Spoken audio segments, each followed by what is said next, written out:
तो देखिए, आप तमाम छात्रों को आज के इस क्लास में सबसे मूल चीज़ जो हम लोग 10वीं कक्षा का जो ऑप्टिक्स चैप्टर शुरू कर चुके हैं, उसका सबसे फंडामेंटल चीज़ जो कहा जाए रे ऑप्टिक्स हम लोग पढ़ रहे हैं। ऑप्टिक्स के दो पार्ट्स होते हैं, 10th में और 12th में। इस तरह से दो पार्ट्स में उसको डिवाइड किया गया। एक है रे ऑप्टिक्स और एक है वेव ऑप्टिक्स। रे ऑप्टिक्स हम लोग अंडर 10th में पढ़ रहे हैं, 10th क्लास में। और जब 12th में जाएंगे तो रे ऑप्टिक्स के साथ साथ वेव ऑप्टिक्स भी पढ़ना पड़ेगा। वेव मीन्स तरंग और रे मीन्स किरण। तो हम लोग किरण प्रकाशिकी चैप्टर पढ़ रहे हैं 10वीं, ध्यान देंगे, है ना। और 12th में जब जाएंगे तो रे ऑप्टिक्स के साथ साथ वेव ऑप्टिक्स इंक्लूड हो जाएगा, जिसमें इंटरफ्रेंस पढ़ना पड़ता है।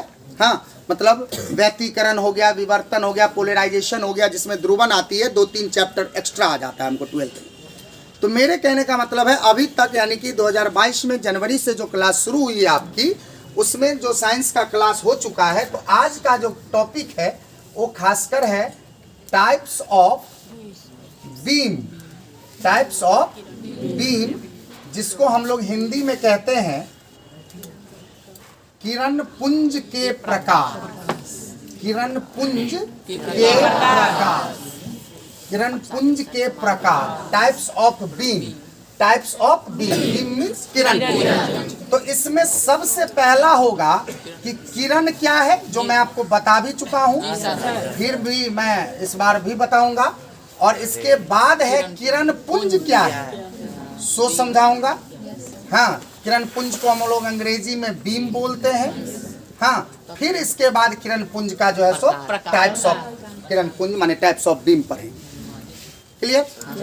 तो देखिए, सबसे पहली बात है किरण की अगर बात करें तो किरण हमारे यहाँ अगर सोची जाए, ढंग से अगर देखी जाए, तो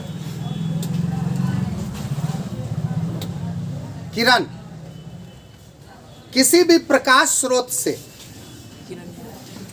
भिन्न भिन्न पथों में एक पथ को दर्शाने वाली, जैसे हम लोग मैथमेटिक्स में भी किरण पढ़ते हैं, जिसमें तीर का चिन्ह देना बहुत मायने रखता है। ये तीर का चिन्ह अगर न हो तो एक क्लियरेंस नहीं हो पाएगी कि ये जो सोर्स ऑफ लाइट से जो प्रकाश किरण निकली वो किस दिशा से किस दिशा में जा रही है। यानी कि प्रकाश किरण के पथ को दर्शाने वाले, प्रकाश किरण के पथ को, पथ माने रास्ता को दर्शाने के लिए, है ना, जिस ग्राफ का प्रयोग आप करते हैं, जिस आकृति का प्रयोग करते हैं, वो क्या कहलाता है, किरण। किरण कोई बहुत बड़ी वस्तु का नाम नहीं है, या एक प्रकार का समझिए रियल इवेंट भी नहीं है, एक प्रकार का वर्चुअल है। ये आपको हम डायग्राम के जरिए जो थ्योरी पढ़ाएंगे तो कुछ तो दिखाएंगे। अब इस थ्योरी को आप किसी ऑप्टिक्स में ऐसे पकड़ के हम किरण थोड़ी देंगे। अब कोई लाइट सोर्स है, यहाँ से पकड़ के कहेंगे लीजिए किरण, ऐसा थोड़ी होगा। हाँ, ऐसा नहीं हो सकता है। यह एक प्रकार का क्या है, वर्चुअल है। वर्चुअल मीन्स काल्पनिक, हाँ, लाइन है, जिस लाइन को कभी कोई डॉटेड लाइन से तो कभी होल लाइन से, पूरा लाइन या तो डॉटेड लाइन से हमको इंडिकेट किया जाता है। तो किरण का एक मामूली सा डिफिनीशन हम बताएंगे। प्रकाश किरण के पथ को, प्रकाश किरण के पथ को दर्शाने वाले आकृति या रेखा भी कह सकते हैं। प्रकाश किरण के पथ को दर्शाने वाले आकृति को क्या कहते हैं, किरण कहते हैं। समझ गए? हाँ, जिसे इस चिन्ह के द्वारा, देखिए ये चिन्ह देख रहे हैं, ये आपका किरण का अपना सिंबल, जिसे फलना चिन्ह द्वारा दर्शाया जाता है। फलना चिन्ह द्वारा दर्शाया जाता है। कोई दिक्कत? अब देखिए, ये आपको किरण का हो गया, जो तीर का चिन्ह देख रहे हैं। अगर कोई सोर्स ऑफ लाइट अगर हम कहीं ले ही लेते हैं, मान लीजिए सूरज ले लिए, अब इससे ढेर सारी अनंत किरणें निकल रही है। अब इस किरणों को हम ग्राउंड जीरो पे, मतलब आपके कॉपी पे जो दिखाएंगे, तो इसके लिए तो कोई लाइन होनी चाहिए। यही जो लाइन आप ऐसे खींचते हैं तो आप 100% ये तीर का चिन्ह दीजिएगा। यही पहचान है किसका? Ray optics. किरण का तो है ही, ये किरण, ये तीर का निशान जब तक चल रहा है तब तक समझिए आप रे ऑप्टिक्स पर। समझ रहे हैं? ये किरणों के पथ को दर्शाता है। आगे बढ़े जी सर। अब आइए किरण पुंज, इसी को प्रकाश पुंज भी कहते हैं। पुंज जो शब्द है, पुंज, ये पुंज को समझिए। पुंज कहते हैं एक ग्रुप को, इसको ग्रुप ऑफ रे भी कह सकते हैं, है ना। ये बीम प्रकाश किरण पुंज का डेफिनेशन यही है। किरणों के समूह को उस किरण पुंज कहते हैं। कोई बहुत बड़ी बात नहीं है। किरण पुंज से आप डरिएगा मत। ये पुंज वर्ड, कहीं भी पुंज लगे, जिसके आगे पुंज लगे, पुंज एक ग्रुप को दिखाए। इसीलिए किरणों के समूह को क्या कहते हैं? बात समझ रहे हैं? इसमें आप मेन पॉइंट क्या समझना चाहते थे? किरण तो ऑलरेडी समझते हैं। अब पुंज का मतलब अभी बोले, क्या बोले? समूह बोले, है ना। द ग्रुप ऑफ रे, द ग्रुप ऑफ रे इज कॉल्ड बीम। किरणों के समूह को किरण पुंज कहते हैं। लिख दे, किरणों के समूह को किरण पुंज, किरणों के समूह को किरण पुंज कहते हैं।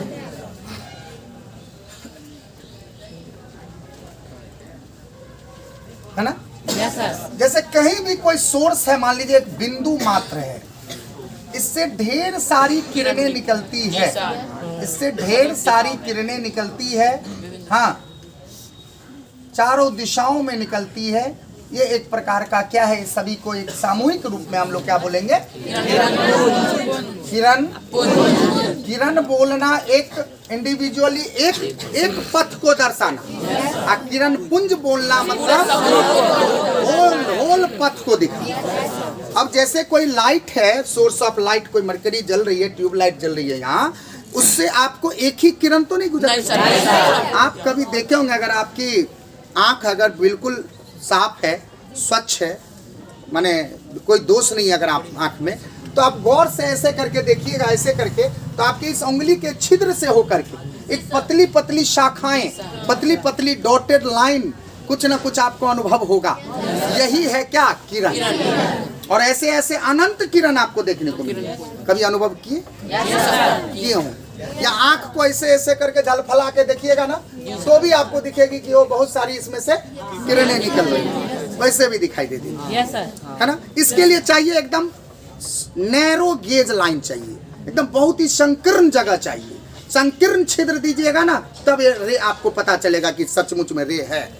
ये आंख की जो ये है ना, जो एरिया है वो थोड़ा बड़ी है, इसलिए ऐसे नहीं पता चलता है। और ऐसे भी नॉर्मली जो पूरा एरिया खुला है तो भी नहीं पता चलता है। तो आप ऐसे उंगली का ये कीजिए तो ये छिद्र थोड़ा गैप हो गया, इस होके निकलेगी तो आपको पता चलेगा रे निकल गई।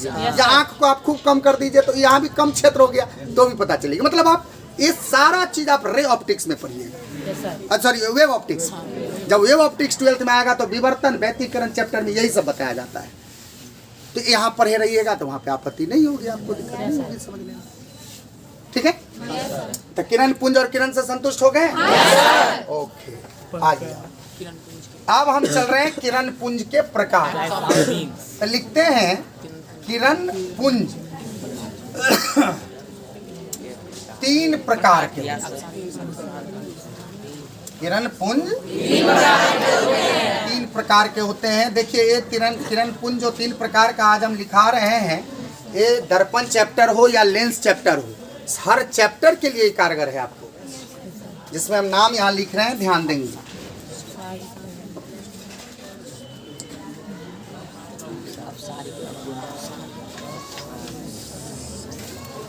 अपसारी